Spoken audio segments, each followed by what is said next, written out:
fan mo, may supply siya. May supply yung fan motor pero hindi siya umaandar. 238 volts. Ito yung pinaka fan motor, yung pinaka evaporator. Pero umaandar yung compressor niya.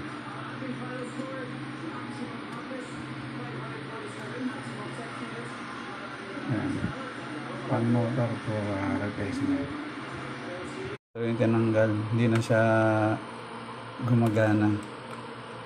Tinesting natin to kahapon, may supply siya ng kuryente. Ngayon napalitan na natin siya ng panibagong fan motor. Pagkabit pa lang natin yan, naramdaman natin, ay pinakita niya talaga na umandar na agad siya. Yan na. Lalambig na ho yan hanggang rev side. Yan yung fan motor, yan yung evaporator. Ang rev side, itong baba. Yan. Okay na yan.